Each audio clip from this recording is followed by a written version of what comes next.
Charlie didn't believe them either, so that's 3. All 3 this week. No one believed anything that they were saying. Sam's reflection reveals that he was dreaming that Jessica was gonna die before she died, and he is, like, on the ground dying, but Dean comes and smashes the mirror, and they're, like, freaked out but congratulating themselves on a job well done. Yay! And then Mary crawls out of the mirror, like... Very ring-esque. Yeah, like, in a full, like, actual body, and it's horrifying. Lots of creepy breathing noises. This is the part of the episode I remember being, like, scared of. Oh, yeah. You know, with the asthma and the long dark hair in her face, she's basically just me in the morning. But you do have, like, if you put your hair, like, messy in your face like that, you could probably pull this off. I've taken pictures. I just need a tattered white dress. I have your next Halloween costume, like. Awesome. Mary, crawls out of the mirror. They start, like, dying. Which makes me wonder for, like, half a second, like, if the whole, like, you have to feel responsible or guilty about someone's death thing is still a thing now that she's out of the mirror, because Dean is now dying, and I want to know who Dean feels responsible for, but then I remembered who Dean was as a person. And it was, like, probably literally every person he's ever met who's died ever.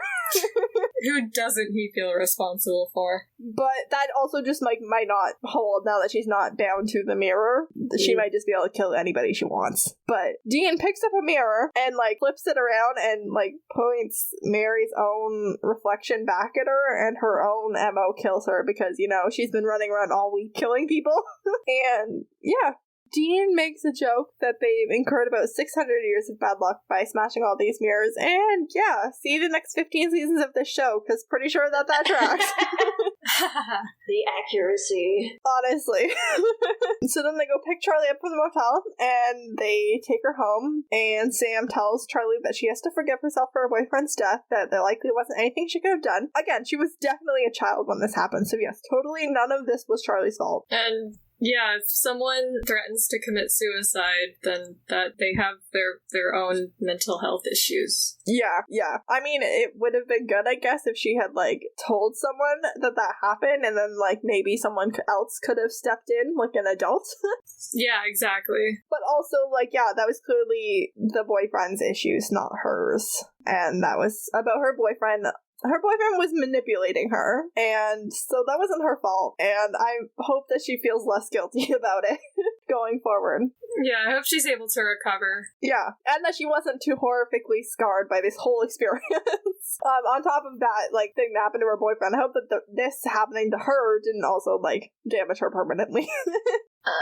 Dean wants Sam to take his own advice and not feel bad about what happened to Jess, but, you know, Sam's not one to take advice from anybody. So then there's the music and the car driving off, but wait, for once, this is not the end of the episode. We have time for one more heart-to-heart. I was gonna breeze past it, honestly, but then I realized that this is a really important moment, in my opinion, where Dean asks Sam to tell him the secret, and Sam responds with, "Look, you're my brother and I would die for you, but there are some things I need to keep to myself." And I want to break down that statement, because Sam and Dean didn't talk for at least 2 years before the pilot, and we're only on episode 5. So they've only been back in contact with each other for like a couple of weeks, maybe a couple of months at the absolute most. So to just casually be like, "I would die for you," when I feel like Sam means it, like, and it is a definite possibility in their line of work, like, that's a real definite thing that could happen. It seems like a hefty statement to just throw around, and Sam does say that "I would die for you" quite a lot, honestly. He says it here. I think he says it in season 6 about Cass. Maybe not season 6, but I feel like it was in season 6. But he definitely says it about Cass. Like, yeah, I love Cass. I would die for him too. Like, whatever. And then continued on with his conversation. So, like, this is a thing that Sam says. Well, in Dean's case, like, before those 2 years, he did grow up with having Dean as, like, the only constant positive influence in his life. Yeah, totally. I don't know. It's a hefty statement to make. Yeah. Yeah. I mean, especially this early on, too, because, like... Yeah. Like, they literally didn't talk for 2 years. They're just now kind of getting back to, like, knowing each other, and just to say that line just, like, out of nowhere is kind of weird, but okay, sure. And then Sam sees Jessica, like, standing on the sidewalk. Bones Into Dust is playing, and it gives me chills. I actually, for once, like this choice better than the song that was in the original one. I think on the DVDs and on the air it was Laugh, I Nearly Died by the Rolling Stones. but on Prime it's Bones into Dust, and I actually like this song better. For once, this is the one that I'm gonna let slide. The other two I would like not to have changed, but and then that's the end of the episode, and I really like this one. I like this scene in general with Jessica like standing on the sidewalk in the nightgown. Mm-hmm. Yeah, that was really cool. And that ends the episode. I like that this one didn't end with them driving off in the car, because Driving off into the sunset. I feel like I say they get in the car and there's music and they drive away at the end of every episode. Cowboys moving on to the next town. Yeah. Mm-hmm. Honestly. I mean, they are in the car. It's just that we had a little heart-to-heart first. And Jess's ghost, maybe. But anyway, on to some of our weekly segments and panels where KJ updates the stats on some things that we're keeping track of on the podcast and asks my guests to weigh in on a few things. So we're going to start with the total death counts. This week we saw 2 deaths, bringing our on-screen total to 114, and the on- and off-screen total for this episode was 6, so the on- and off-screen total is now 756 plus a few. We're only on episode 5, guys. Phantom Traveler took out like 600 people, so... It's a bit unfair. That's true. Yeah, Phantom Traveler hiked the death count up quite high.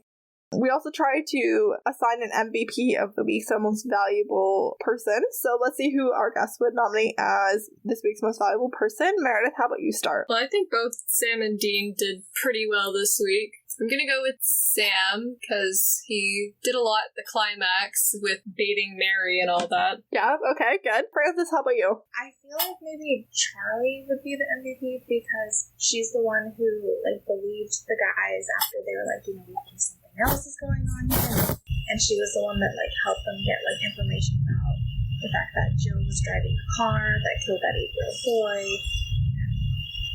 I just feel like Yeah, she did some stuff this week. Oh, yeah, I like that. And Jordan, how about you? I'm going to go with Sam, too, because, like, without Sam, they couldn't have gotten really past the medical examiner to even look into the case to know where to go from there.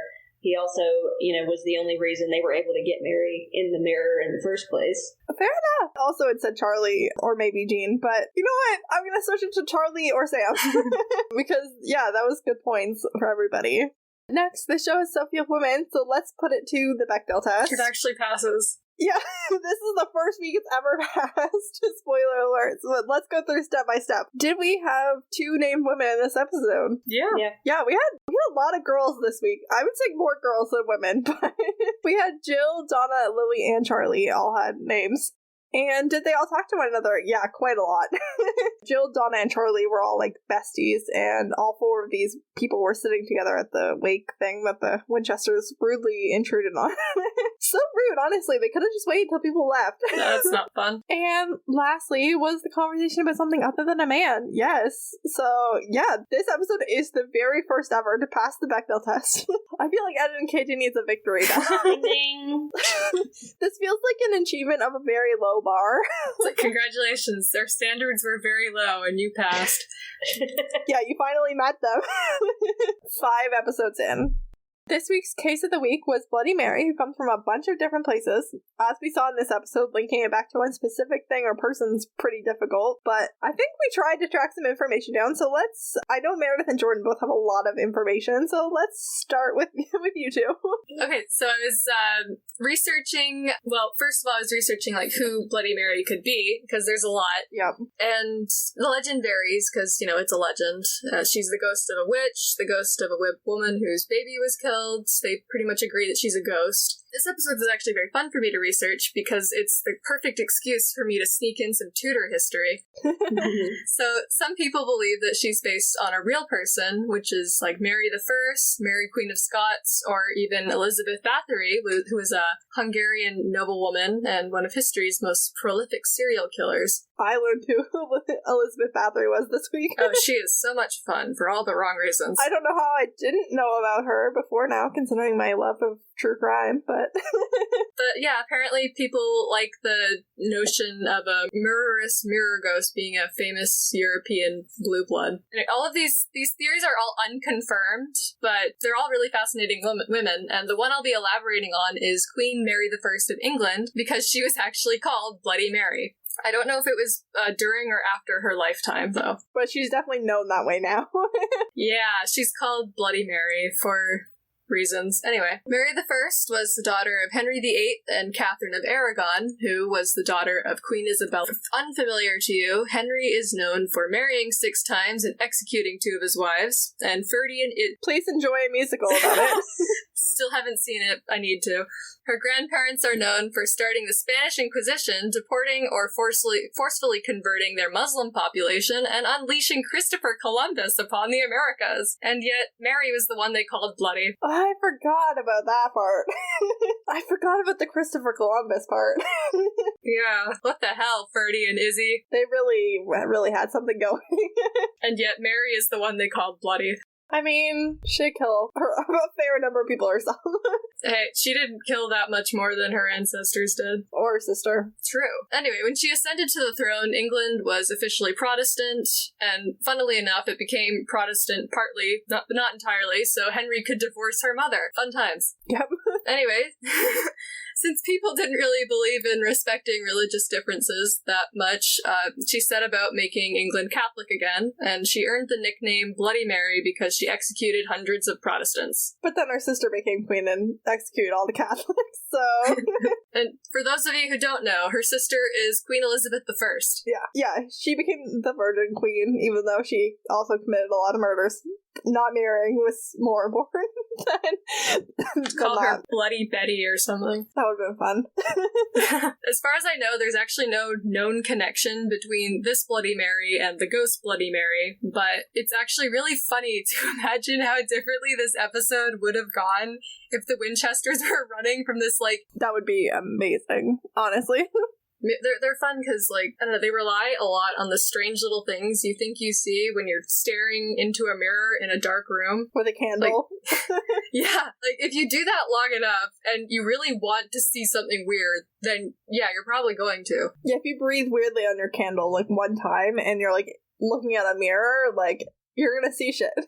Probably not a ghost covered in blood, Probably but, like, not. Something. Amazing. Jordan, did you have anything you wanted to add? I just had, like, a little bit of information about Mary, but, I mean, she hit pretty much most of it. I was just going to put, like, how she died, because it's Let's do that. Yeah, tell us Okay. that.